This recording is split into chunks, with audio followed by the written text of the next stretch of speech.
Queridos hermanos, hoy celebramos el noveno domingo después de Trinidad. En él se nos invita a reflexionar acerca de lo que hemos recibido del Señor y que, puesto a nuestra disposición, lo podemos activar para beneficio del prójimo y el propio nuestro. ¿Y qué será? El texto de hoy nos ayuda a saberlo. Se trata de dos cosas que recibió el profeta Jeremías de parte de Dios: su palabra y su presencia. Nuestro texto bíblico dice así en el libro del profeta Jeremías, capítulo 1, versos 4 al 10. Con ocasión de su llamamiento al ministerio, dice así la palabra de Dios. Vino pues palabra del Señor a mí diciendo: antes que te formara en el vientre, te conocí, y antes que nacieras, te santifiqué, te di por profeta a las naciones. Yo dije: Señor Dios, yo no sé hablar porque soy un muchacho. Me dijo el Señor: no digas soy un muchacho, porque a todo lo que te envíe irás, y dirás todo lo que te mande. No temas delante de ellos, porque contigo estoy, para librarte, dice el Señor. Extendió el Señor su mano y tocó mi boca, y me dijo el Señor: he puesto mis palabras en tu boca. Mira que te he puesto en este día sobre naciones y sobre reinos, para arrancar y destruir, para arruinar y derribar, para edificar y plantar. El profeta Jeremías recibe la palabra de Dios para que la traslade al pueblo. Esa palabra, con todo y ser un privilegio, como solo lo puede ser que Dios te escoja y te hable para que hables, tiene un componente de responsabilidad que puede abrumar, agobiar, sí, y hasta dar miedo de proclamarla. Jeremías se niega a ser portador de la palabra de Dios porque no se ve con conocimiento ni experiencias suficientes. Señor Dios, yo no sé hablar porque soy un muchacho. Es evidente que Jeremías no tiene la condición batalladora de un profeta como Elías o Isaías, que rápidamente contestó al llamado de Dios diciendo: heme aquí, envíame a mí. Isaías 6:8. Le falta a Jeremías todo aquello que le haría ser un mensajero con éxito. No tiene experiencia para hablar en público, no parece tener palabras de autoridad, no tiene posición social, hijo de un inmigrado al pueblecito de Anatot, tímido e introvertido. El cumplimiento de la palabra de Dios halla su primera dificultad en la propia debilidad de la persona. Pero es ahí donde la obra de Dios se puede evidenciar con mayor notoriedad. Jeremías no debe mirar el éxito o el fracaso que sufrirá, sino la obediencia que debe a la palabra de Dios. Así es como se cumple la voluntad de Dios. Dios hace de Jeremías una persona capaz de hablar en público, haciendo que ponga en uso la capacidad que tiene para analizar el devenir de la historia de su tiempo, acertando en sus juicios como muy pocos lo hicieron. Este acierto en su análisis apostilla, corrobora la verdad de su mensaje, por más que pareciera Jeremías hablar como un conservador o un fundamentalista, por ejemplo, al mencionar la necesidad de conversión que el pueblo tenía. Esta capacidad de análisis contrastaba con los juicios que los profetas de la corte del rey de Judá hacían de las circunstancias históricas por las que Judá estaba pasando. Ellos se habían inculturados, es decir, vivían practicando las culturas, las costumbres y hábitos de las grandes potencias de la época, de los asirios y babilonios del norte y de los egipcios del sur. Para ellos, la religiosidad de Israel y Judá era pobre, sin ritos pomposos, ni festividades donde el vino y el sexo eran prácticas religiosas, sin imágenes de Dios, fiándolo todo a la mente. Para Jeremías, el pueblo de Dios llegó a avergonzarse de su propia religión. Capítulo 6, verso 10, recoge las palabras de Jeremías: ¿A quién hablaré y amonestaré para que oigan? He aquí que la palabra de Dios les es cosa vergonzosa, no la aman. Así se lamentaba Jeremías. Era más vivir sincretistamente, es decir, sumando las prácticas religiosas de las grandes potencias con las que Israel, Judá, dando espacio a las familias para que se involucraran al completo.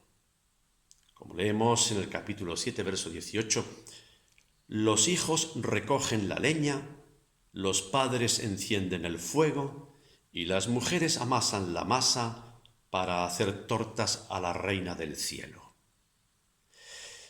Llevar la palabra de Dios a un pueblo así no era tarea fácil. A pesar de su amor a Dios y aprecio a su palabra, Jeremías experimenta que no es fácil guardarla y predicarla.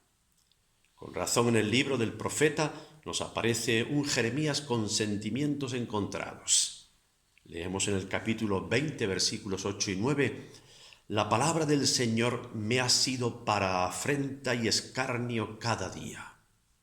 Así, de contrariado, llegó a estar Jeremías con Dios y su palabra. Pero Dios se movía en él de una manera increíble, de tal modo que junto a estas palabras dijo Jeremías en el capítulo 20, en los versículos 7 al 9, «Me sedujiste, oh Señor, y fui seducido. Más fuerte fuiste que yo, y me venciste, pese a que cada día he sido escarnecido y cada cual se burla de mí. Y dije, no me acordaré más de él, ni hablaré más en su nombre. No obstante, había en mi corazón como un fuego ardiente metido en mis huesos. Traté de sufrirlo y no pude». Con estas palabras describe Jeremías la intimidad que llegaba a tener con Dios. También a nosotros nos llega la palabra de Dios. Lo hace a través de las Escrituras, la Biblia. En ella encontramos el soporte objetivo con un texto que, por ser escrito, goza de la virtud de no cambiar, de estar siempre invariablemente ahí a nuestra disposición. Pero a la vez, la lectura de esta palabra de Dios, la Biblia, nos provee de la posibilidad de gozar de un encuentro subjetivo, personal con Dios.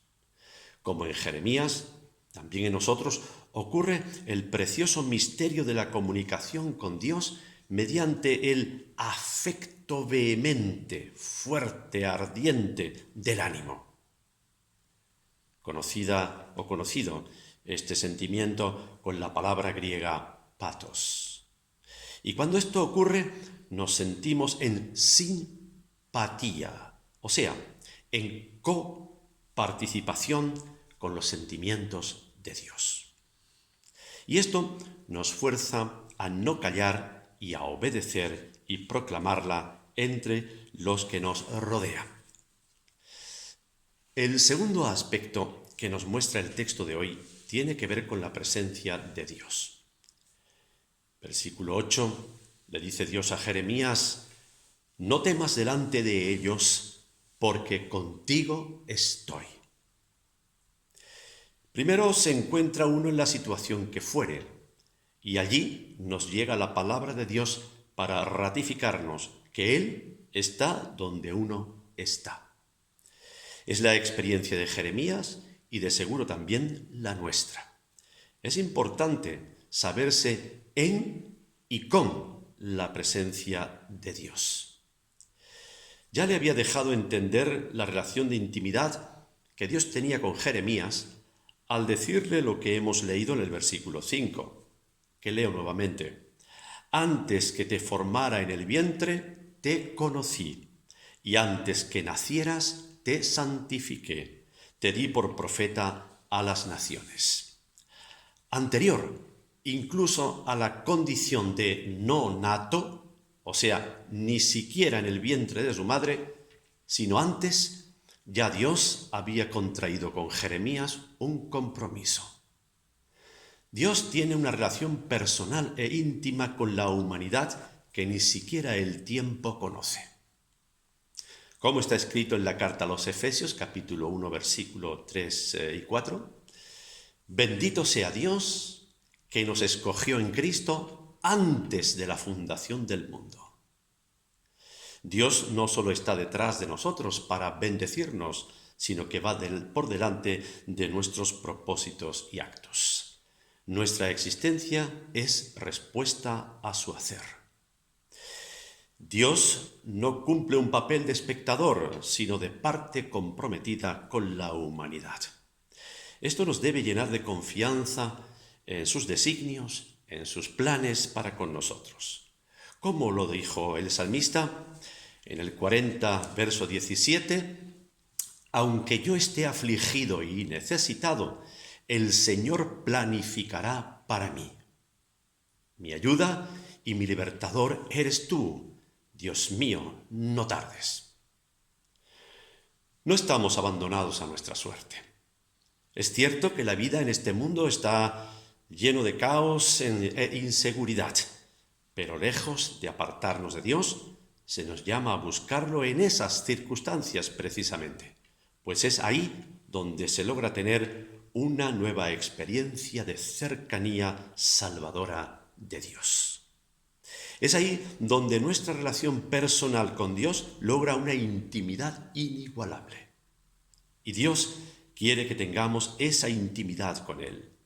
El salmista en el 25:14 lo afirma así: la comunión íntima del Señor es con los que le respetan.